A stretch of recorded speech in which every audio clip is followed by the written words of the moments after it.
Jadi gini, saya mohon izin, saya tidak kemudian menganggap, sekali lagi, saya nggak ikut curiga dengan Pak Prabowo kok. Saya yakin dari tadi saya sampaikan bahwa Pak Prabowo ini patriot yang baik. Tapi kan negara itu...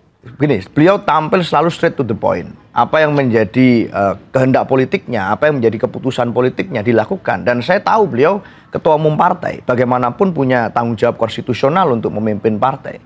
Tetapi kan ada juga kekuatan-kekuatan lain. Ini saya malah ingin menyampaikan hati-hati. Jangan-jangan kekuatan pemerintahan Pak Prabowo ini sebenarnya ada pihak-pihak free rider yang berusaha untuk menumpangi, menggunakan jaringan-jaringan. Jaringan dari mantan penguasa misalnya, dari kelompok-kelompok tertentu, itu yang kemudian berusaha menumpangi. Nah, saya malah menyayangkan kalau itu terjadi. Karena Pak Prabowo sudah menyampaikan dalam pidatonya bahwa aparat harus netral. MK sudah menyampaikan bahwa siapapun aparat negara yang merupakan bagian dari kekuatan negara, jika tidak netral akan kena pidana. Ini satu political will yang baik sekali. Maka jangan sampai kemudian demokrasi kita, pemilu kita yang masih masuk dalam 100 hari pertama kepemimpinan kabinet Pak Prabowo, itu kemudian menjadi tidak baik pemilunya karena diwarnai, dicederai oleh hal-hal semacam ini. Ini yang kita malah ingin jaga itu sebenarnya, Mas. Pilkada kalau kita hitung rata-rata, terutama di provinsi-provinsi besar, itu adalah kemenangan Prabowo dan Gerindra, bukan yang lain. Di Jawa Tengah tak ada yang bisa mengklaim itu kemenangan siapa selain kemenangan Gerindra dan Prabowo. Apapun, Lutfi itu adalah kader Gerindra. Nggak bisa ada yang bisa mengklaim Lutfi itu orangnya siapa hari ini. Itu penting. Di Jawa Barat itu Deddy Mulyadi, provinsi besar dengan jumlah penduduk hampir 40 juta. Di Banten Andra Soni, jelas fix dan clear. Di Jawa Timur Hovifah juga sering disebut sebagai orangnya Prabowo. Bahkan di Tuan Kamil, menurut saya ada sedikit eksepsional soal Jakarta. Ini agak sedikit panjang kalau soal itu. Yang ingin saya katakan adalah, secara umum di provinsi-provinsi besar, ini adalah kemenangan Gerindra. Bagi saya ini bagian dari siklus kekuasaan yang saat ini sedang dimenangkan oleh Gerindra di Pilpres yang merembet kepada Pilkada.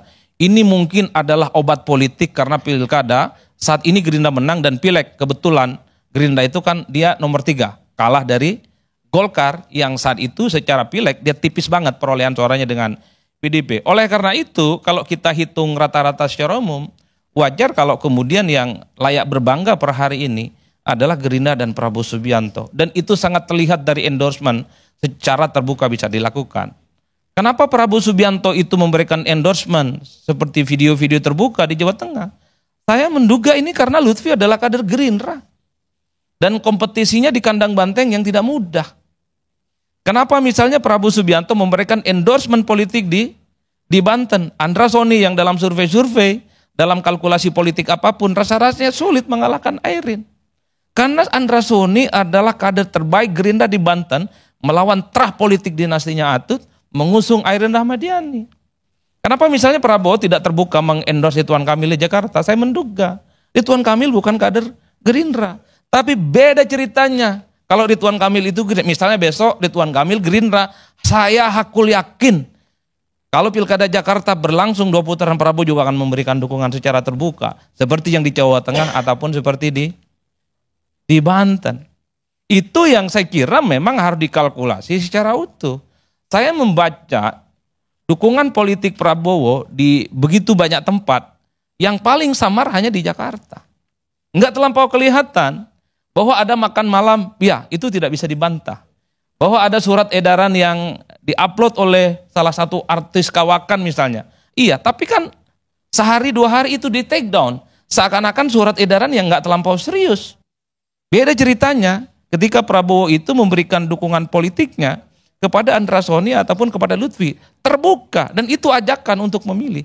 Ini yang saya kira memang kenapa daya hentak endorsement Prabowo di Jakarta itu tidak terlampau kelihatan. Yang justru kelihatan adalah bagaimana dukungan politik Jokowi yang secara terbuka. Oleh karena itu tinggal kita cek nanti ini apakah pilkada serentak itu, maksud saya pilkada Jakarta berlangsung 1 ataupun 2 putaran. Per hari ini kalau kita membaca quick count, satu-satunya kesimpulan yang bisa disampaikan adalah kubu nomor 3, Pramono dan Sidul itu mengungguli 2 paslon yang lain. Dengan angka kisiran 50 sekian.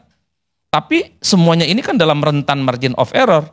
Quick count itu kan ada margin of error yang 1%, ada yang 1,5%, ada yang 2%. Tentu bagi kubu Pram dan Sidul dibaca optimis bahwa pilkada berlangsung 1 putaran di Jakarta.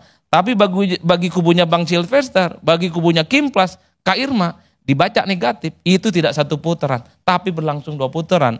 Tapi ingat, dalam undang-undang pilkada disebutkan bahwa quick count dan survei ini adalah partisipasi politik dari masyarakat dan bukan hasil resmi dari KPU. Jadi tunggu hasil resminya soal apakah Jakarta itu 1 ataupun 2 putaran. Kira-kira begitu Bang Karni yang bisa kita sampaikan. Kurang lebihnya mohon maaf. Oh, satu lagi. Untuk kasus Pilkada Jakarta, terus terang saya harus berterima kasih kepada RK dan Pak Suswono karena bisa menyatukan FPI dengan Pak Jokowi. Ini langkah betul, Pak. Apapun judulnya, FPI itu adalah organisasi yang dianggap terlarang, dibubarkan oleh Pak Jokowi.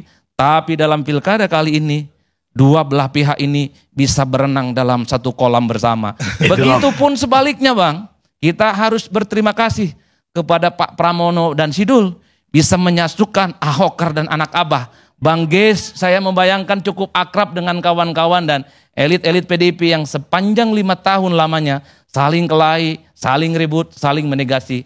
Tapi inilah politik kita. Satu sisi memang buat ribut, tapi politik jugalah yang kemudian membuat kita saling berangkulan satu sama yang lainnya. Terima kasih. Billahi taufik wal hidayah. Wassalamualaikum warahmatullahi wabarakatuh. Bang Karni, saya 1 menit aja menanggapi Bang Ges ya. Klaim Bang Ges bahwa sudah ada kemenangan untuk Pram Rano itu sangat dini. Karena Bung Ges ini bukan KPUD yang bisa mengumumkan kemenangan. Jadi saya kasih pemahaman sedikit, Bung Ges dan kita semua. Quick count pertama itu di Indonesia itu tahun 2004. Ya. Dan itu ada margin of error yang tadi 1%, 1,5% sampai 2%. Dan itu dilakukan oleh LP3S, NDI, National Democratic Institute, Yayasan TIFA, dan Metro TV. Hasil quick count itu untuk SBYJK itu 62,2%. Hasil asli hitungan KPU itu 60,8%.